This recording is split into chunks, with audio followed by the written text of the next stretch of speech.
दो कमजोर जानवर मिलकर शेर का शिकार नहीं कर सकते हैं, ऐसा सोचना जीतन राम मांझी और मुकेश सहनी को भारी पड़ सकता है और उन्हें यह सोचना बंद कर देना चाहिए। ये हम बिल्कुल नहीं कह रहे हैं, ये भाजपा के प्रदेश उपाध्यक्ष और मुजफ्फरपुर से सांसद अजय निषाद का बयान है। बार बार जब यह कहा जा रहा था कि जीतन राम मांझी और मुकेश सहनी अगर अपना समर्थन वापस ले लेते हैं तो एनडीए की जो सरकार बिहार में चल रही है वो गिर जाएगी, इसको लेकर जीतन राम मांझी के पार्टी के प्रवक्ता बार बार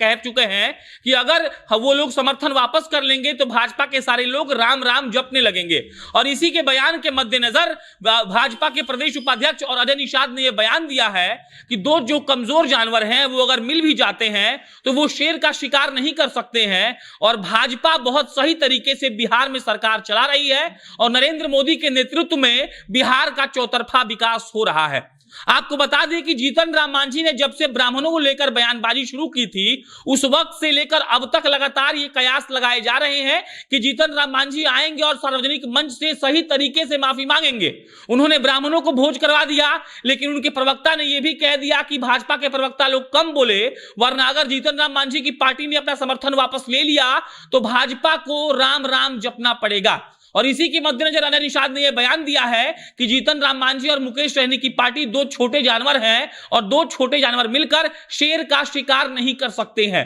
अजय निषाद ने पर्टिकुलरली मुकेश सहनी पर हमला करते हुए कहा कि मुकेश सहनी को उत्तर प्रदेश में चुनाव लड़ने का जो सपना है वो छोड़ देना चाहिए। उन्होंने यह भी कहा कि मुकेश सहनी सन ऑफ मल्लाह अपने आप को कहते हैं, लेकिन वो असलियत में सन ऑफ मल्लाह नहीं है। और उसके बाद अजय निषाद कहते हैं कि मुकेश सहनी की और मुकेश सहनी की पार्टी जो वीआईपी पार्टी है उसका कोई जनाधार नहीं है। मुकेश सहनी ने एनडीए और यूपीए दोनों के साथ चुनाव लड़ा है और दोनों के साथ चुनाव लड़कर वो हार चुके हैं और इससे यह साबित होता है कि मुकेश सहनी की पार्टी का कोई भी जनाधार नहीं है और वो अपने आप को झूठ मूठ का सन ऑफ मल्लाह कहते हैं, जबकि उनकी पार्टी को 11 विधानसभा की सीटें 2020 के बिहार विधानसभा चुनाव में दी गई थी। और आप देख लीजिए कि उन्होंने मल्लाह की जाति के कितने लोगों को टिकट दिया था। अजय निषाद ने सीधा सीधा मुकेश सहनी पर आरोप लगाते हुए कहा कि उनके विधायक तक उनकी इज्जत नहीं करते हैं, जबकि असलियत यह है कि मुकेश सहनी राजनीति में व्यवसाय खोज रहे हैं और वो राजनीति में सिर्फ इसीलिए आए हैं कि वो व्यवसाय कर रहे हैं।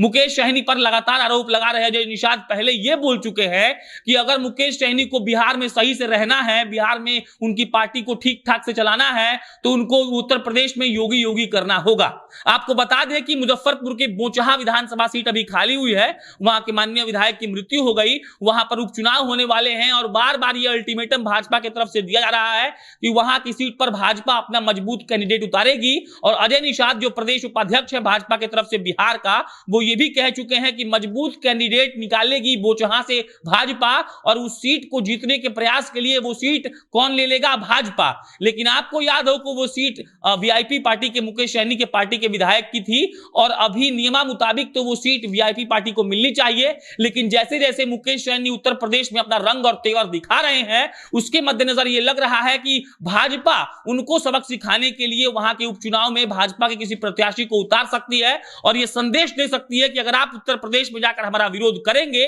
तो हम आपका जो यहां का भी सीट है उसको ले लेंगे। अजय निषाद लगातार ये कह रहे हैं कि सन ऑफ मल्लाह के नाम से अपने आप को मशहूर करने वाले, अपने आप को बुलवाने वाले मुकेश सहनी का कोई जनाधार नहीं है, वो मल्लाह जाति के नेता नहीं है, वो यहां पर व्यवसाय करने आए हैं और उत्तर प्रदेश में जाकर अगर वो योगी योगी नहीं करते हैं तो उनका पार्टी यहां खतरा में आ जाएगा। मुकेश सहनी के जो पार्टी की तरफ से उनके प्रवक्ता हैं देव ज्योति, उन्होंने ये कहा कि अजय निषाद अपने पिता के बदौलत राजनीति कर रहे हैं, उनके पिता का जो इतिहास रहा है उसके चलते वो राजनीति कर रहे हैं, उनको विरासत में मिली राजनीति, जबकि मुकेश सहनी का राजनीति में कोई गॉडफादर नहीं है। देव ज्योति ने यह भी कहा है कि मुकेश सहनी की पार्टी का विरोध करना अजय निषाद के लिए बहुत शर्म की बात है, क्योंकि निषाद जाति का होकर भी अगर वो मल्लाहों के आरक्षण का विरोध कर रहे हैं तो इससे ज्यादा बुरा बात कुछ भी नहीं हो सकता है। ये लगातार जुबानी जंग जारी है बिहार की राजनीति में। इधर मुकेश सहनी ये ऐलान कर चुके हैं कि उत्तर प्रदेश की 165 विधानसभा सीटों पर वो चुनाव लड़ेंगे, उनकी पार्टी किसी भी पार्टी से गठबंधन नहीं करेगी और मल्लाह जाति के लोगों को वो इकट्ठा करने का काम करेंगे।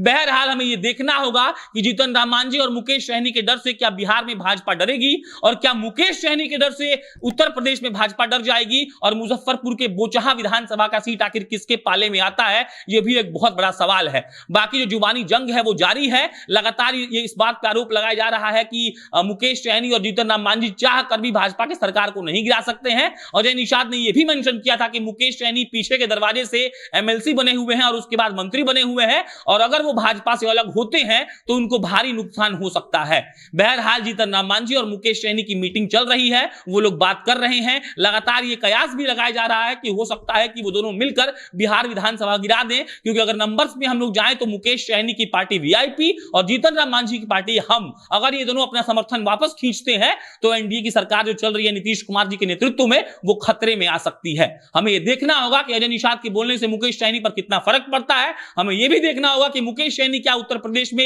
योगी योगी करते हैं, और हमें यह भी देखना होगा क्या मुकेश सहनी और जीतन राम मांझी मिलकर भाजपा को और जदयू को डराने में सफल हो पाते हैं। बाकी इस पर कोई भी अपडेट आएगा तो आपको हम बताएंगे। मेरा नाम प्रशांत राय है, आप जनता जंक्शन देख रहे थे। बहुत बहुत धन्यवाद।